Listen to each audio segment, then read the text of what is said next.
سید ولد آدم خیر الانام، اس پہ لاکھوں درود، اس پہ لاکھوں سلام۔ نحمدہ ونصلی علی رسولہ الکریم۔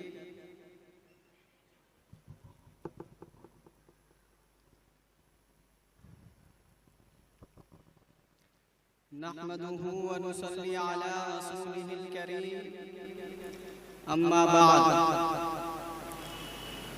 جب پڑا وقت گلستہ کو لہو ہم نے دیا، جب پڑا وقت گلستہ کو لہو ہم نے دیا، بہار آئی تو کہتے ہیں تیرا کام نہیں۔ محترم صدر جلسہ اور سامعین کرام، ہندوستان قومی یکجہتی و گنگا جمنی تہذیب کا علم بردار ہے۔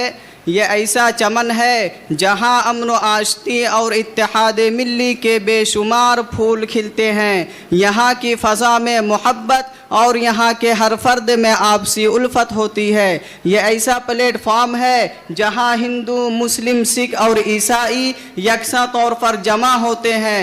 گویا ہندوستان آپسی اتحاد کا حسین سنگم ہے اور یہاں پر سارے مذاہب محترم ہیں۔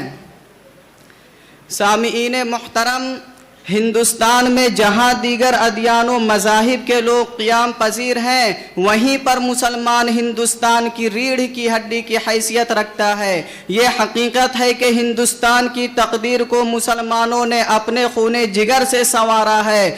ہر ہندوستانی کو سر اٹھا کر جینے کا حق مسلمانوں نے دلایا ہے۔ اس چمن کی آبیاری مسلمانوں نے کی ہے، اسے سونے کی چڑیا مسلمانوں نے بنایا ہے، اور ہر وقت مسلمان اپنے وطن عزیز کی محبت میں ڈوب کر سب سے پہلے سینہ سپر ہو کر ہندوستان پر قبضہ کرنے والوں کے ناپاک عزائم کا قلع کما کیا ہے اور انگریزوں کو اس ملک سے مار بھگایا۔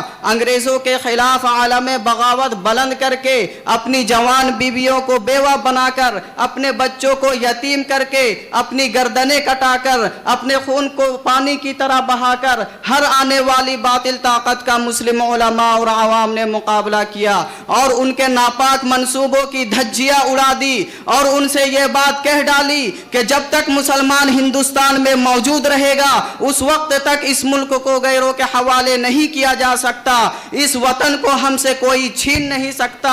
ہم اپنی جانیں تو دے سکتے ہیں مگر ہندوستان نہیں دے سکتے، اس لیے کہ یہ ملک ہمیں جان سے زیادہ پیارا ہے، اس کی تقدیر کو ہم نے نکھارا ہے۔ یہ بات مسلمانوں نے ہی تو کہی تھی کہ سارے جہاں سے اچھا ہندوستان ہمارا، ہم بلبلے ہیں اس کی یہ گلستاں ہمارا۔ گرامی قدر حاضرین، مگر آج بڑے افسوس کے ساتھ یہ بات بھی کہنی پڑتی ہے کہ جس وطن کی خاطر مسلمانوں نے اپنی جانیں گنوا دی، بیویوں کو بیوہ اور بچوں کو یتیم کیا، اپنے خون کو پانی کی طرح بہایا، جس کی حفاظت کی خاطر اپنی گردنوں کو سولی پر لٹکایا، جس کی حفاظت کو اپنی حفاظت سمجھ کر انگریزوں سے مقابلہ کیا، آج اسی ہندوستان میں انہی مسلمانوں کا جینا دوبھر کیا جا رہا ہے، اس کے ساتھ ناانصافی اور بے وفائی کا برتاؤ کیا جا رہا ہے، ان کے جذبات و احساسات کو مجروح کر کے انہیں نا امید اور باغی ہند قرار دیا جا رہا ہے، ان پر بیجا الزامات عائد کر کے قید و بند کی سزائیں دی جا رہی ہے، انہیں دہشت گرد قرار دے کر ان کی زندگیوں سے کھلواڑ کیا جا رہا ہے۔ ان کے اس وطن پر بے شمار احسانات کے باوجود حکومت کی ہر مراعات سے انہیں محروم رکھا جا رہا ہے۔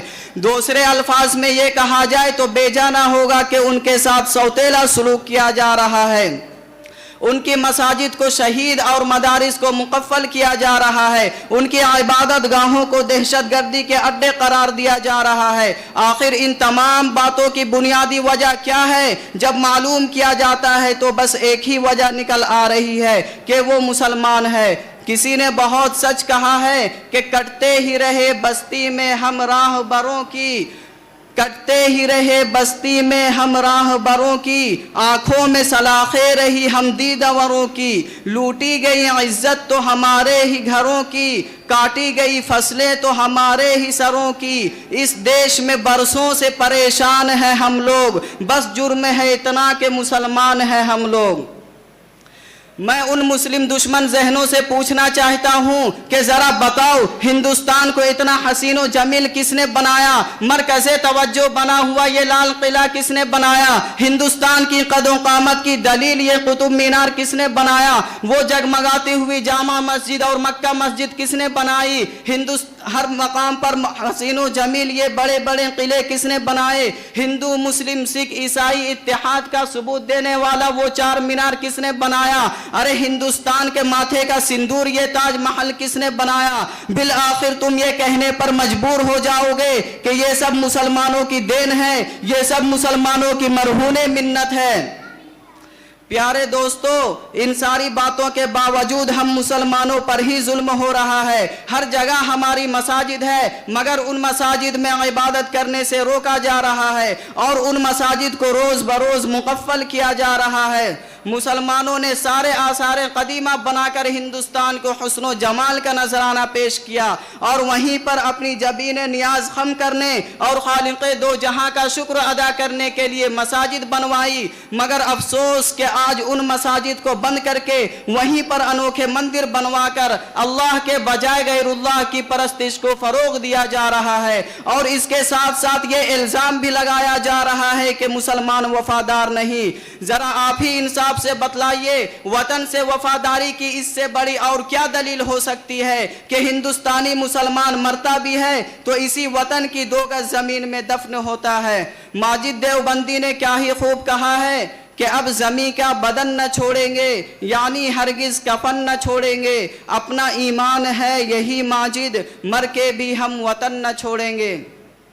اور اے مسلمانوں، میں تمہیں بھی کہنا چاہتا ہوں کہ تم اللہ پر کامل توکل رکھو، غیر اللہ اور غیر اللہ سے ہونے کا خیال دل سے نکال کر ایک اکیلے اللہ کی محبت اور اسی سے ہونے کا یقین اپنے اندر پیدا کر لو اور اللہ کی مرضیات کے آگے جھک جاؤ اور منشاء الہی پر عمل پیرا ہو جاؤ تو ساری دنیا تمہارے قدموں میں گر جائے گی۔ وَلَا تَهِنُوا وَلَا تَحْزَنُوا وَأَنْتُمُ الْأَعْلَوْنَ إِن كُنتُم مُؤْمِنِينَ، تم ہی سر بلند رہو گے بشرطے کہ تم مومن کامل بن جاؤ۔ اللہ تعالی ہم سب کو عمل کرنے کی توفیق عطا فرمائے، آمین۔ وما علینا الا البلاغ۔ السلام علیکم۔ سید ولد آدم خیر الانام، اس پہ لاکھوں درود، اس پہ لاکھوں سلام۔